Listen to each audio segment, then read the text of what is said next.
Wholeness, welcome. This is Josh, Integrating Presence, and today we're back again for another Q&A with the lovely Wendy Nash. Wendy, what's going on? What's going on? I'm here on Gubby Gubby Country in Queensland in Australia. And what's going on? My bike got stolen a couple of weeks ago, so that's been quite a journey. And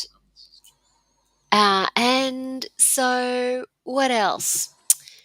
That's been a journey that was much more expensive, even though I had insurance.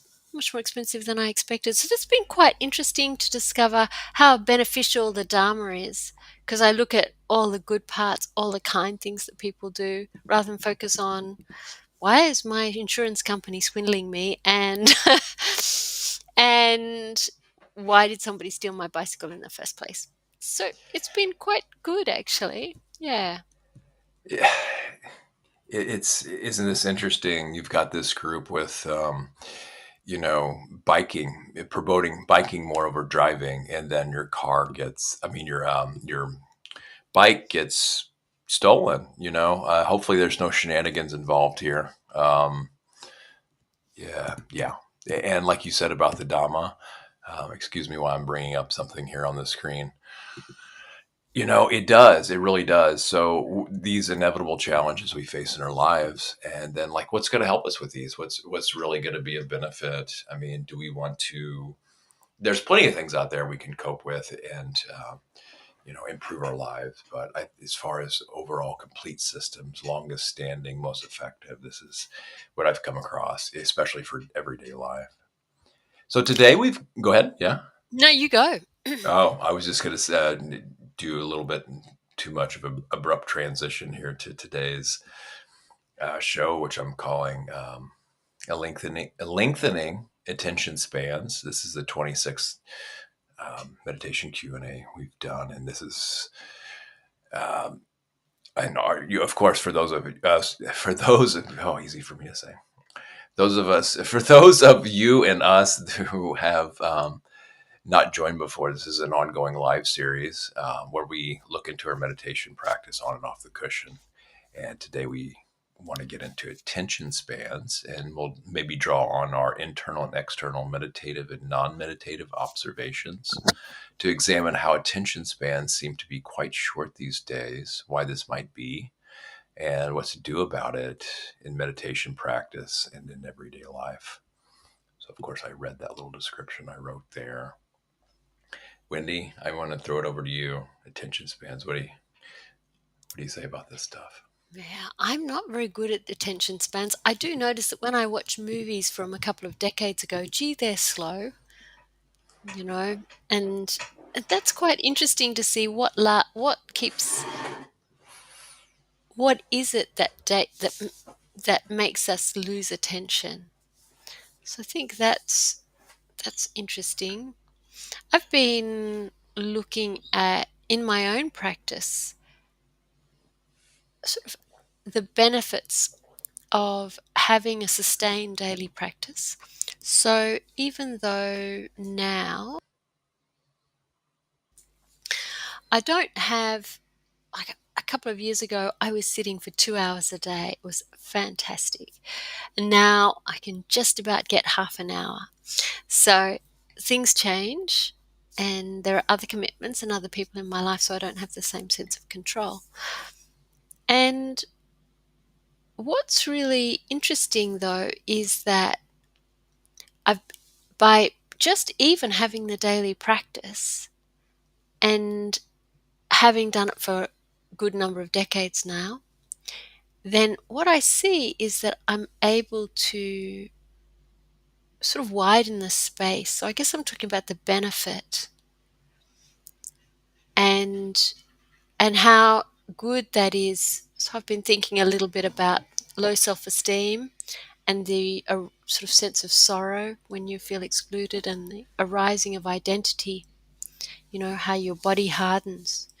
And when you have a lengthened attention span on meditation, you can see these, you have time to allow these inquiries to occur. So, yeah, it's probably jumping in at the cell end. This is really helpful. Not so much at the where do you begin end of the spectrum, and how do you do it, and what are the antecedents in our current society and mobile phones and all the rest. Yes, we've got there's plenty to discuss and talk about, and I would definitely say, yeah, the lengthening of the space that meditation can bring, right? The this container, this bigger container that it provides, this tendency to allow for more of response instead of reaction. Um, this notion of a continuity in practice too. I think that's another huge thing. So, so many things to jump into here, and where you actually started trying to make sense of the whole notion of shorter attention spans in general. And I think what you pointed at the beginning was a really good place to bring up here is look at movies and media from a long time ago. I mean, this is really evident, I think. I've talked about this before, where get these old movies where they have these really long camera, you know, without any cuts, just a really long opening scene, and it's just one camera for a really, really, really long time before it cuts to a different angle. And that's how, movies and TV shows used to be. Now it is just to look at any media, especially social media, chop, chop, chop, chop, chop, bam, bam, bam, bam, bam. It's maybe a second, sometimes not even a second, maybe 2 or 3 seconds. And so, what does this do to our attention spans? Well, I mean, it doesn't take a genius to figure this out, right? And uh, a fracturing of our minds too. Our minds are used to having this constant novel stimulation, something that's different and not on the same thing. And I get it. It feeds, I guess, maybe a dopamine response. There's a lot of boring things out there, right? Our time is precious. We don't want to just listen to somebody like me blab on and on and on about this and that, right? We want to get right to the meat and potatoes. But the depth of our experience, how does this dealing with contentment too? If I can't stay on a single topic for a long time, it kind of mirrors or correlates the mind of just wanting to jump to the next thing and the next thing, thinking it's going to take satisfaction in a new shiny object, a new goal, a new this, a new that. And once we get it, then it's okay for a while, but then it's just on to the next thing, on to the next thing. And so there's this sense of really, first off, having contentment, contentment and staying with something. The more we can be content with less, I think just the more opportunity we have for contentment when we get more, you know, um, this, this notion of being okay with something. Now, also, we can't really get anywhere but the surface level of things. If the mind can't just spend the time on something, the heart can't really absorb and spend time on just one thing. We can't really go into the depths, penetrate the depths and the details of something, to investigate, to see its deeper nature, to fully appreciate and understand, to realize when he's talked about how important belonging is, but I get it. If we think maybe our chances might increase for belonging if we just go try a bunch of different things out, and there's nothing wrong with that. That's what we find people in this, and different opportunities for belonging. But this FOMO, I think, might play into it too, fear of missing out. So I think that's enough to get us going on maybe some of the current background of this. And I just wonder, who benefits from this? Does anybody benefit from this, or how did it get like this? I don't know if we need to answer all these questions, but these are the kind of things I see in our external lives. Yeah, so a couple of things I just want to pull out there from what you've just mentioned. I was just an observation. I had noticed, so in my previous relationships, I would get a bit irritated and with my partner or whatever, and I'd get a bit short tempered if he did something or whatever. but we can hear you typing, by the way, Josh. Oh no, I'm trying to bring up the YouTube thing for comments, but Oh, uh, I've got it here. It's all oh right. I've great, got it. cool. Yeah, no, Thank I've you, got it Wendy. here. All right. Yeah. Okay, you were saying about your partner and getting irritated. Yeah, so um and what I realize now is that I actually don't react. That what I'm doing is going, what do I want to do? Is it worth raising it, or is it just me having a temper tantrum? And is it my yearning for control, or is it my whatever? So I thought, because I was thinking about that yesterday, or maybe the last few week or so, just going, I'm actually really different in the way that I respond in relationships. And this is because I'm not going, well, why did you do it like that? Don't do it like that. But I want to do it this way, which goes through my mind, but it just doesn't come out of my mouth. So I think, and if it's something I really want to talk about it, I kind of can hold it and then mention it later in a nicer way, in maybe a more playful way or whatever.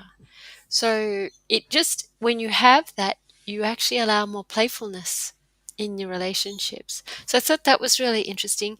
And the other one, in contrast, I have online meetings, and if there's this sort of slight lull where I think, oh God, I'm a bit bored, and I can feel myself yearning to sort of like just get the phone, hide that I'm actually looking at my phone. But of course, everyone knows that I'm looking at my phone because there's a look that you get when somebody's checking their phone. So, yeah, just how actually I can't tolerate online. It seems to be a bit hollow there, I guess. That's definitely one. And just to go back about belonging and purchasing and things like that, um, let me see if I've got what you're saying. That you were saying that because we feel this slight unsettled something or other, that we then kind of flip to this, to that, to that, to that, and we end up buying things that we kind of don't want.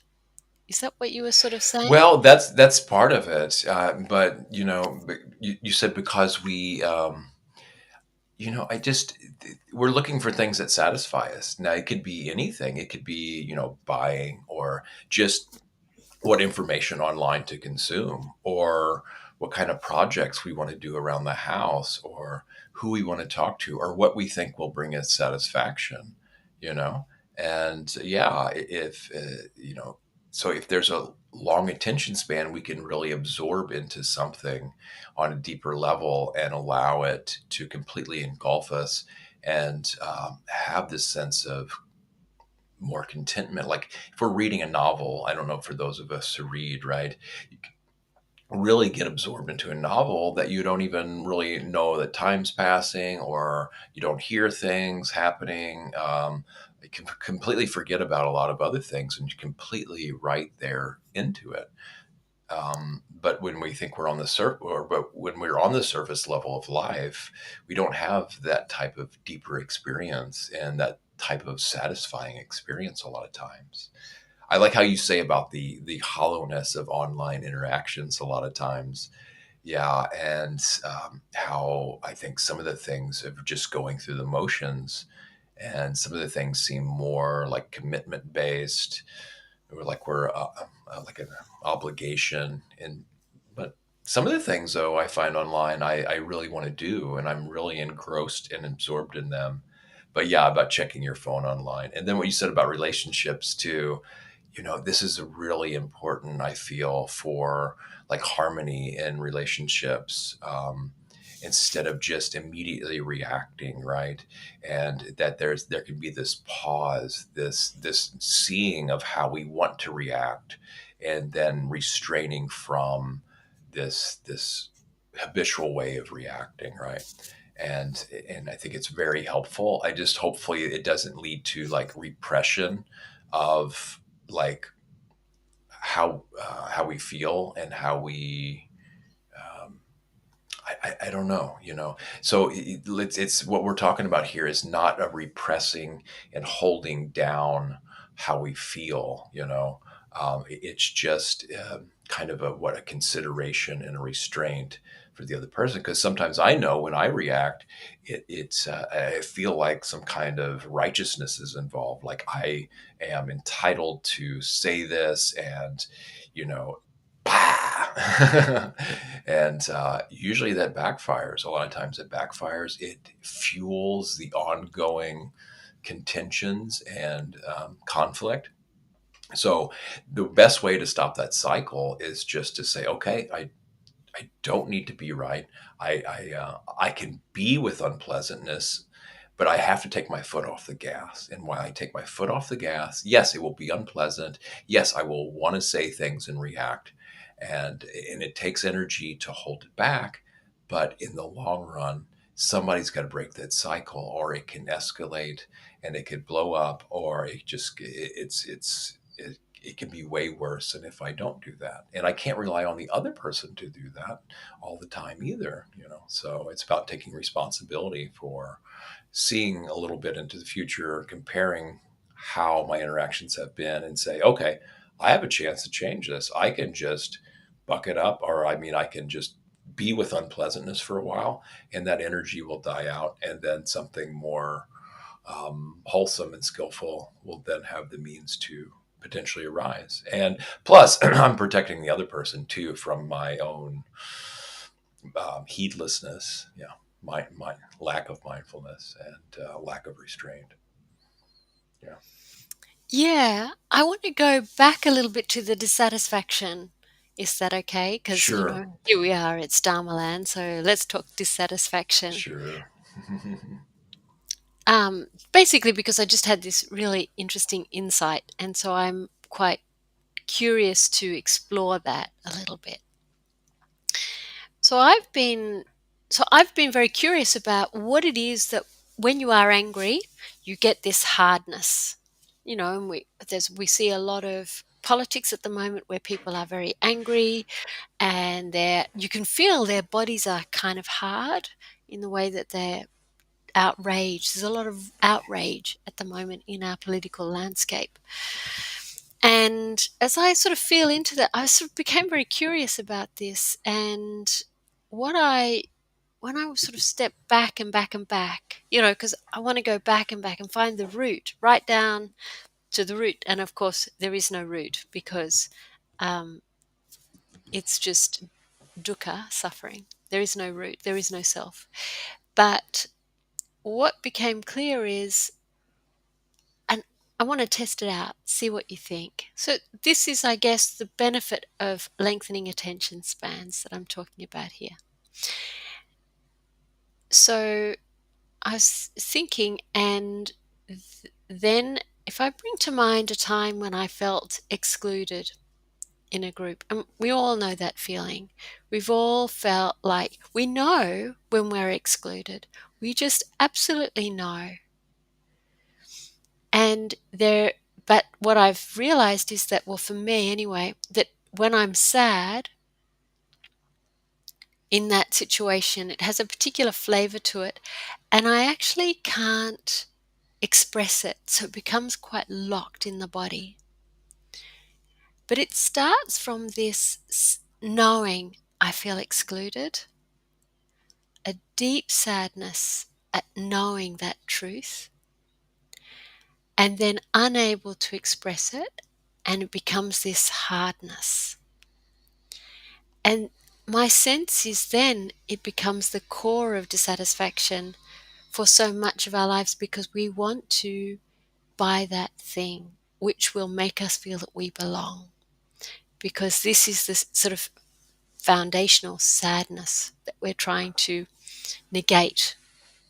But like you said, if you sit there and you kind of follow it and inquire and you space out the attention span, it's the sort of thing that you can tap into. What do you think, Josh? It totally is, and I'll just say that the my relation to non-belonging is kind of a different one too. Is that I've kind of always been on the fringes, right?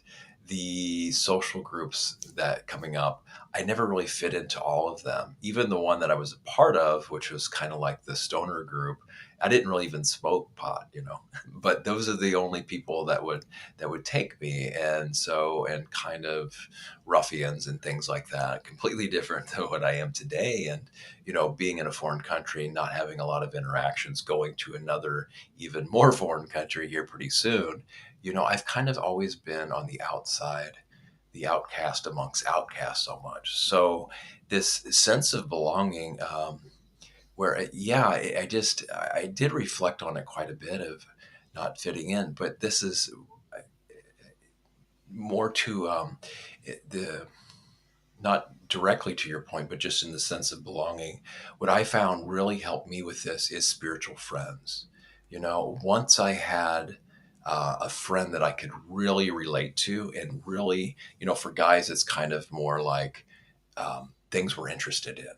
So it's in a way it's kind of more easy to belong, I think, amongst guys because it's really a lot of it's superficial. You just have to share the same interest, and you just feel like you have a friend, or you're belonging. And so this is that's how I found around this, and really cherishing these friends. And now it's spiritual friends because there's this famous line in the suttas that Ananda said, went to the Buddha and said, I guess spiritual friendship, it's got to be like what, 50, 80% of the holy life. And he said, no, Ananda, don't say that. Don't say that. It's in the entirety of the holy life.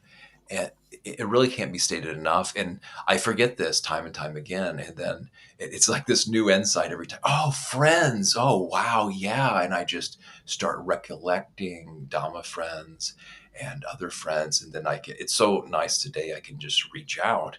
And then instantly there's this sense of belonging. And so Wendy mentioned an insight. And I think that a lot of that has to just do with remembering, right? Reflecting on times in the past, and just letting that sit in the heart, and use that as motivation for just kind of our natural sense of wisdom and insight and care to arise and meet that with what's needed. And in Wendy's case, it showed how she really feels deeply into that and what works for her with that, and this sense of belonging. I feel, they say it comes from being worried about survival, worried about being an outcast and not having needs met, and not getting enough shelter, food, things that we need to live and survive. And I think that's one part of it. Today, I don't think it's as pressing in that sense. So it's more of a psychological and heart based thing and mind based thing. And this deep sense of sadness too that can come with it. It really is. Now, when I started completely transitioning from one way of being in life into another, it's a huge time period there where all kind of my friends dropped away. I just didn't know what was up or down or sideways. And yeah, there was a deep period of transition. And with that came a lot of sadness, feelings of loneliness, isolation. But there was this seed of something new coming, almost like a caterpillar turning into a butterfly. And I mean, it's a kind of a cliche saying, and we don't want to use this for a transformation happening. And what I found with this sadness is sometimes it's just a chance to rest. And it stinks because it's kind of double-edged sword. On one sense, I needed this time alone, and a time on my own, and a time from away from other people. But at the same time, that's not very healthy either all the time when you're isolated, and it can make it even worse. So but then again, if we force ourselves to be around people, when it's just going to make us feel worse and more estranged. So it's a really delicate situation, and I don't really have the best answers for it. I think it's on a case by case basis. And I will say, though, that friendship is just absolutely where it's at for me. Yeah. Yeah, yeah. I did hear though that you wanted to belong, but you were excluded. Yes, and there was absolutely. no one would have you actually.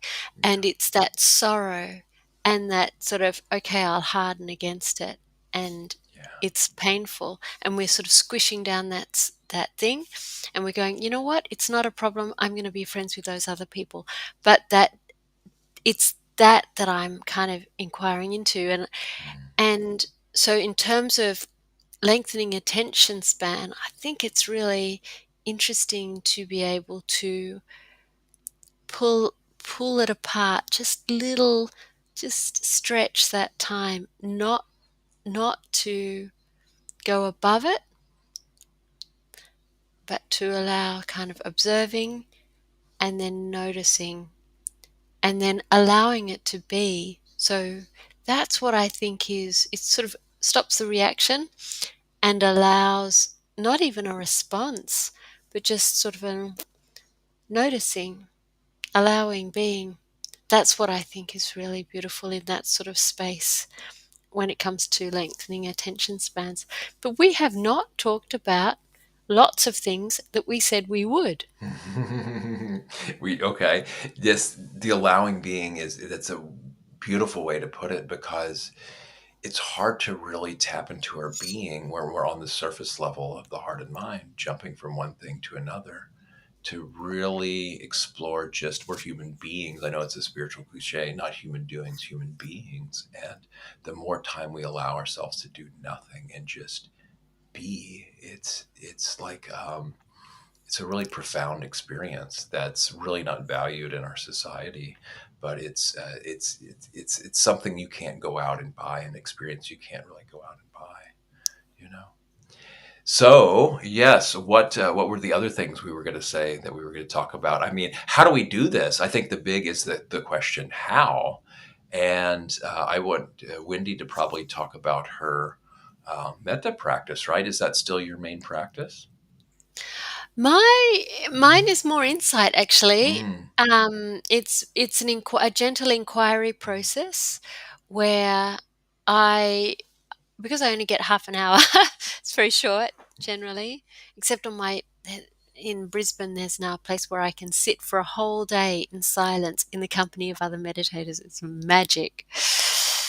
So, but I think kindness is the foundation to the practice, because if you don't have the kindness to allow whatever to arise and go, okay, come what may, then, you know, but I only get half an hour, so I usually just sit and it's, dit, dit, dit, dit, dit, dit, dit, dit. And then after a while, I'll ask myself what needs to be known here, or what are the themes or flavors. And that helps me stay where I am. And it also allows insight, and it's sort of an inquiry, and something comes from somewhere else in the mind to come forward. So that, I guess, in terms of lengthening attention span, it's not a noisy kind of meditation. It's actually quite quiet. It's full of thoughts and stories, but there is a sense that somehow I'm able to create gaps between the thoughts. And there's this, I do get a sense sometimes there's a particular feeling in the body or the mind, and I'm like, oh, what is that? What needs to be known here? So I find that that helps me, I guess, stay with it, stay with the meditation, rather than try and create something which I can't create. Or yeah, so that's where I'm at. So you're the one who does tons and tons and tons of meditation these days, because you're always jetting off to some new country going, yep, I'm going to be 3 months over here and 2 months over there, and I've got to do a meditation something or other, and this, that, and all the Yeah, rest. yeah, it's a little bit ironic, I guess. However, this is kind of based on necessity now because I have to legally leave the EU here, you know, so I've got to go someplace for 3 months before I can come back for another 3 months until we get things more squared away legally here. Yeah, and this light inquiry practice, it sounds like what I had been doing for years, and I miss this more free and open meditation. What I've been doing recently is just the standard samatha practice, a really kind of boring, dry, straightforward thing. And yeah, and it's just basically the breath around the nose, around the anapana spot, and then when the attention goes, bringing it back. And it sounds so simple. It is very simple, but it's not easy, and this trains the mind to stay on one object over and over and over again. And so there is a little bit of wiggle room in the fact that, okay, well, how is the mind, how does that get accomplished, and so there's still a lot of kind of creativity and bringing forth what needs to be known in order to do that. Sometimes it just won't stay there, not at all, so it won't work. So then there's times to go into metta, which Whitney so rightfully said, this base of kindness that needs to be there. If I'm just going to sit there and fume, which sometimes that needs to happen too, is just bring forth and feel the anger, if there's anger there, whether it be hardening or hotness, or steam or whatever. um, and then sometimes it's just too subtle, and so I have to go with the breath into the entire body. And it's also interesting how insights will just arise on their own, when you're staying with one thing over and over. If something really wants to surface and come up, it's almost like it's going to, once we allow the container to be there. Then other times, though, it will, like it's this practice of samatha, it's said to suppress the five hindrances. I think you mentioned something a little bit earlier about, there is no root to this. And there are some unwholesome roots, though, right? Like greed, ill will, and like kind of delusion or ignorance, and these notions of craving for the wrong things, craving for things that aren't going to help us and other people. And then, yeah, so won't go into all those. The notion that, um, yeah, that this lengthens attention spans, though. So any of this practice that Winnie's talking about and I'm talking about, I think it goes a long way to kind of clearing things out. Like you talked about the thoughts, and yes, they're there. It's just kind of like the momentum for our day that just doesn't go away when we sit down. So being kind to that, realizing that that's just due to causes and conditions of our what we've been doing through the day, and past actions perhaps, and other factors and things we're aware of and things that we aren't aware of, and that we can bring a kind attention to that and work with that in many ways, whether it be a samatha practice or more of an insight practice, like Wendy's saying. I have always wondered why bother with the shamatha practices. I have spent my whole, I don't know, 20, 25 years, whatever, I'm still wondering just it too. Yeah. yeah, but the way you described it was actually very lovely, because what you're saying is by by focusing just on the breath, you are training the mind. It is the opposite to using social media in a way. You're just coming back and then back and then back and then back. And yeah, so that's a very interesting thing. And that insights still arise anyway when they really, really, really want to. For me, I've often thought the shamatha practices are a little bit suppressive. They are. So, Yeah. yeah, and kind of quite repressive. Yeah, you go. Oh, yeah, that's right. That's what you brilliant. So they temporarily, kind of almost artificially, suppress the five hindrances, and so we know that that's the greed, ill will, and then we've got restlessness and remorse, and then we've got sloth and torpor, which is basically kind of drowsiness, sleepiness. And then we've got doubt. These are the things that hinder our progress. And these can get kind of temporarily suppressed. And then the mind can be like bright and brilliant. and there's really no impediments to our attention span and the mind. It can get really concentrated. It's not kind of where it is, but it's not in the sense that, oh, I've really got to bear down and concentrate, right? It's kind of like this unification, this gathering, this collecting, this calming, this alignment of the mind and heart with the attention. And yeah, it can get into these beautiful mind states, and it can even lead to jhana and absorption. And we can it just is around a traditional meditation object, and the breath is just the traditional one. There's all kinds of other ones: metta, loving kindness, compassion, all the Brahma Viharas. Ones that are done, kasinas, these are like a colored disc or an element. And so these are like I forget how many classical meditation objects are in the Visuddhimagga that are often recommended, and they're matched up for people's temperament sometimes with a Mm. meditation teacher. But the breath is always there. It's always accessible potentially. And one of the things that can be done too in daily life is just whatever our practice is, we can just set the intention to remember this throughout the day. Like, I don't know, with Wendy's, it might be to just ask the question, what's needed now? What needs to be known now? What needs to be brought forth? And so that's like a continuation of the meditation practice through everyday life.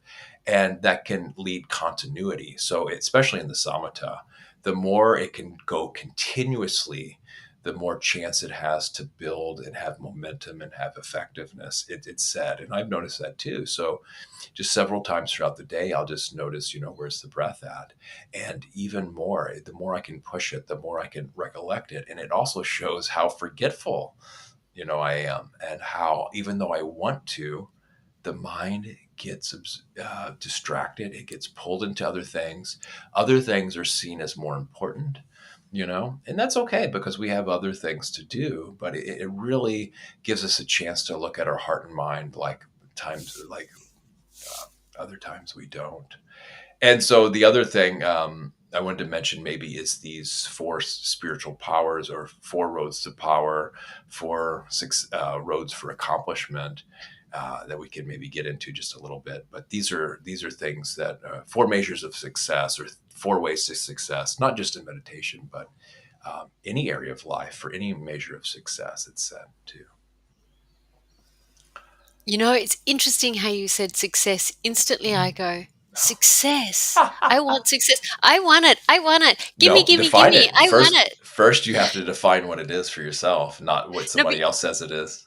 you said the word success. I'm going to be successful. I've just got to do my four things for success. I want it. I want it. I want it. Tell me what they are. That's funny you mentioned that, because I think some people might say these particular qualities are can be cultivated, but I think others say that they just kind of naturally go along with and strengthen as the practice goes along. And so I'll just name them. I think chanda is the first one, and I'll go back to these. Then there's virya, um, um, chitta, and vimamsa. So the first one is still the one that I used to find way more easy for some reason, and it's just this wholesome desire. The tendency of the heart and mind in life is to desire. I want this. I want this. I don't want that. But so instead of fighting that and trying to eradicate that altogether, what are the really good things to desire, right? There are things that can actually benefit us and benefit others, in the long run. And so, what are those things? It's about finding those and really, using that to our advantage. So, I think one of the obvious ones would be to benefit ourselves and other beings, especially in the long term.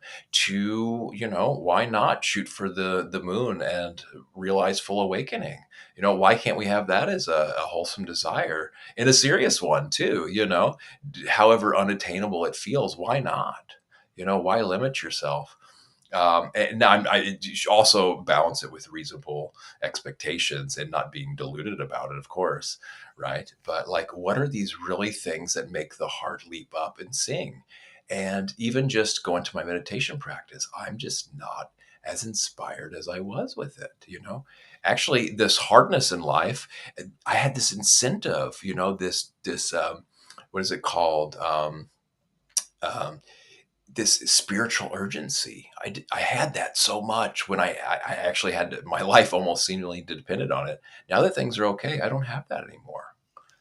So yeah, let's Yeah. talk about So, this wholesome desire, Jonda. yeah, I think this is really good because I think there is something really important about um, the importance of delight and joy in the experience. And I think virya means joy, doesn't it? Well, it can mean that, but it means effort and like a dedication to Okay. a dedicate. I think no, is it anyway? Virya is kind of energy and effort and Okay. yeah, doing it, yeah. But then Yeah. you get the fruits of it. That yeah. So, but Yeah. it's similar. One of the awakening factors is joy. You know, piti, and it's an energizing factor. It's right next to virya too. Yeah. Yeah. And I think that, just we're talking today about lengthening attention spans. And if it's like I go to Pilates and we've got one instructor and she's like, burn hard, push. I'm going, this is really, really, really unpleasant. And I'm just not enjoying it. And so I just don't go to her classes because I find them so, it's like, why would I want to do that? Like, it just doesn't, it's not fun.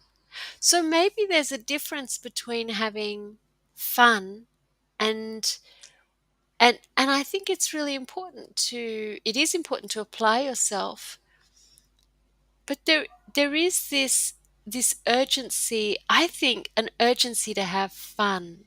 But I think certainly when you take up something new and you're maybe not happy, you it can be like device to a tool to maybe push yourself. I want to be happy, actually, how do I do it? And maybe that energy isn't there anymore. It's a more natural, gentle, soft energy because you're still, darting all over the countryside, all over the planet, on retreats. So I don't see any lessening of it. I just see it's in a new form. It's actually a Yes. sort of softer, kinder, Very, very good put. Yeah. thoughtful, more appreciative quality rather than a driven quality. Yeah. It's a really good point. And so what you talk about with fun, I think that might fit into the chanda, right? This is something that you have to have a desire for something, you really want to have to do it. You really want it, That's what it comes down to. And if you want fun, well then you'll go seek out that quality in something because yeah, the next one is virya, that's effort, will, let's see, let me persistence, energy, effort, and will. And for some people, that's not fun. That's too much and that turns them off. But if we can find something we're really interested in, and then the key to that is balanced effort, right? So if we see like a commando or somebody doing basic training or some kind of crazy amount of physical effort, it's like, oh, that's not me. That's not for me. That's right. We're not talking about that. But if that's what you want to do, well, then that's needed. So it depends on what it is, and then what's the balanced effort. What's the appropriate amount of energy and effort to put in there, and am I putting too much in or am I not putting enough in, and what's the best way to put in that energy and effort. One of the classic ways is to get rid of all the effort that's the states that aren't helpful, and to keep them from coming back, and then maintain the things that are helpful, and then keep generating more states and things that are helpful. So it's kind of a fourfold thing, get rid of, prevent, and then maintain what's helpful, and then generate more of what's helpful. And yeah, I think it's a really good point. Actually, having the right amount of effort for that desire, whatever we success. If we want to, succeed in knitting, we're not going to be, So it's the right kind of energy and effort and will. So that's a different type of willpower that's needed for weightlifting, I would imagine. Yeah. Although I don't know if you've ever done any weights. Have you ever done weights? I did. I was doing, but it was a whole, what was it called? This insane workout that I did years ago. Now I'm completely blocking what it was, but maybe it'll come up here. Weights were part of it. Yeah. But you know what it's like when you have an aggression towards weights? It's like your body is stiff and tense, Yeah, and you actually are not in the gentleness of it. So you obviously do need to exert yourself, but if it's something that is forced, then you actually do more injuries to your body. And I, it's and true. I and I think that in terms of lengthening attention spans, I think it's also really important to bring in the capacity to listen to yourself and notice and be kind to what is here. And my favorite saying of all time, I'm sure I've said this before, is of the two witnesses, trust the principal one. So this is a Lojong slogan. And I love this one because there's two things about that. One is, you know, when you're conning yourself. So you know when you're just, just slacking off. And sometimes it's really good to slack off. But sometimes you're just kidding yourself, you know? So you know when you're kidding yourself. And the other thing I like about it is no one can tell you can go out and seek advice all over the place, but no one knows what is right for you. Only you do. And because you have that inner voice. So I love that one. And I think there is something really important about, in terms of lengthening attention spans, I've started when I work with people is 5 5 5, 5 minutes a day, 5 days a week, 5 weeks in a row, just to set up the foundation. Because if you go more than that, it just, yeah, that's not going to work. That's about right. And then you can sort of make it longer and longer and longer than that. And it takes a long time, like 18 months. I had one client, she was there for 2 years, I think, and she could only sit 13 minutes a day. I was like, come on, lift it, lift it, lift it. And she just couldn't. She left. She said, no, I'm done. Okay. So it struck me that if you don't um, have kindness, then you can't lengthen your attention span. It's actually kindness towards yourself, a recognition of what is here, and knowing when you're kidding yourself. This is really foundational to lengthening your attention span and lengthening your duration of meditation. What do It's you beautiful. think, Josh? It's beautiful. It's that kind of tension. I mean, back before I started all this, I was constantly beating myself up, but it was the conditioning. That's what the people that I grew up around and friends and some friends, they just constantly criticize themselves, were hard on themselves, never give themselves any slack or anything, any kind of friendly words or advice. And that goes into what's just seeing what's here. And when we really see that and see how unhelpful that is, I'm not saying that's never helpful, right? Because if we do get too slack, then we'll just come on, that maybe it's time to, yeah. And that's where it gets into kidding ourselves, being honest with ourselves. So these three that you just mentioned are so helpful to balance each other out, and I think those go into a measure of success too. It kind of even lay a foundation for doing a lot of things as well. And never mind these four roads of to power, four roads to success. And so yeah, even I think what you mentioned there is kind of a more modern day version where you even get off the ground, and it's okay. We start where we're at, and these are things that need to be addressed and put into place too. Yeah. And once the mind really can kind of see these things clearly, and meditation is a great opportunity to do all this, then it's just like, oh wow, yeah, it's this huge realization. Then it's easier to correct these habits and these yeah, just that's all they are. I think conditioning and habits of this going on. Yeah, And and I think there can be a kind of fun in mm, lengthening your attention span, in inquiring, in yeah, becoming a kinder person, you know, yeah, and it's very interesting to be able to increase your capacities, and that comes from insights, longer sits, and kindness, that it's, and people, as I say to people, if about getting angry or whatever, it's like, yeah, people don't like you. If you're like a negative, Uncle Fred, he's really, well, who likes that person? Nobody. It's like, quick, duck for cover, run the other way.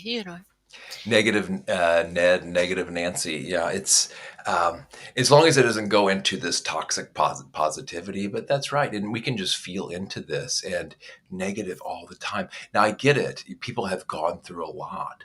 They have had a hard time. We this life is not easy. You know, but it's like, okay, well, how much of that is actually helping me? Sometimes it actually helps to be negative. Some people won't say crap if they have a mouthful of it, right? Never speak up, never say anything, and then keep it all repressed. But then we have the other extreme of just, hey, the sun's shining, hey, it's a beautiful day. No, but yeah, it's balancing these extremes, you know. So I would just move on to the next one, and the of chitta, but actually vimamsa. Yeah, this was always great for me because I was a nerd, right? I love studying the mind and how amazing it was. But then what I found out quick is, oh my goodness, I put that at the expense of behavior. I put that at the expense of my heart. And so then really seeing how much gunk was in the heart and how much that fuels beautiful mind states, and how when we address the heart and clear that out, then it gives a opportunity for the mind to become even more bright and brilliant and explore it even more, and how our behavior impacts all that and how it supports this. So that goes into the investigation, which is the fourth one, vimamsa, and that's let's see, investigation, inquiry, discernment, discrimination, reason, discrimination in the fact of knowing one thing from another, right? Reason, interest, intelligent curiosity, feedback and fine tuning, adjustment, learning from doing, and circumspection. A lot of words there. But the third one is just chitta, and that's kind of like the heart mind. And I've seen definitions for this as heart mind, intent, consciousness, the knowing mind, mental development, and devoting the mind to something. So, yeah, I don't know. We don't have much more time to go into these, I think, today. But yeah, these are just things that these four things that help, success, whether we apply it to meditation or things in life. But I think even Wendy's more fundamental things there, especially for certain personality types, are really important, of not being too down on ourselves, being kind, seeing what's actually there, and being honest with ourselves. I mean, I think those are even more foundational. Yeah. Yeah, I don't know. This must be somewhere in the thing, but somebody said yesterday, I had a podcast and it didn't work. So, and she said, because at the end I always ask, how did you feel about today's conversation?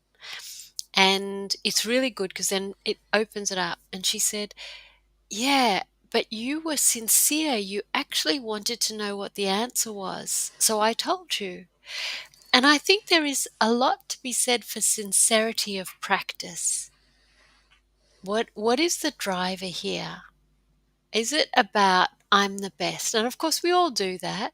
We all want to be the best, the longest sitter, the purest mind, da da da. We're all kids, I'm the biggest, I'm better than anybody else. I'm better. I promise I'm like really, really, really good and I'm really good at it. Like that's just what we do. Or the other, I can never live up to this, so I'm just going to quit. Or I suck at this. I'm so horrible. Why am I such a horrible person? Why am I such a horrible meditator? I can't do this. This is stupid. Yeah, I mean, I think it can flip flop Absolutely, actually, yeah. and I think that's why it's really important to have somebody to support you to develop a practice, whether that's like one on one or whether that's in a group. I think Totally. it, I think what I really appreciate is how lovely it was to be part of a group and go in for a sit every Saturday morning or whatever it was, And I found so supportive for years, and yeah, you know what it's like. You have It a is. partner now, and you meditate together, I'm sure. And no, Every not once so in a while. much. Actually, Okay. so no, it's a really good point. So we have to look at our personality types and what we need in practice too. And some of us do need that. And I'm looking forward to being in a community on retreat because I don't get a lot of that. I'm actually usually more solo practice here. And then when I've had enough of that, I'll be so glad to get away from that and go back and sit on my beach, on my island, and in my little container away from any distractions and stuff. So it depends, right? Some people get too dependent on a group situation that they find that outside of retreat or outside of community they can't do it. They don't have the strength to do it on their own. And then you get maybe someone like me who a lot of the times when I go into community, I have to spend most of my time not doing this stuff, but actually catering to people, how people are, the way they do things, and how things are expected of me, and the formalities. And these are all great. This is all great training for me. Like I'm going to be doing a bowing practice. I don't want to do that. So it's going to be great practice, to do all these formalities that I find kind of tedious. But one thing they do is you can see the mind and how aversive it is to it.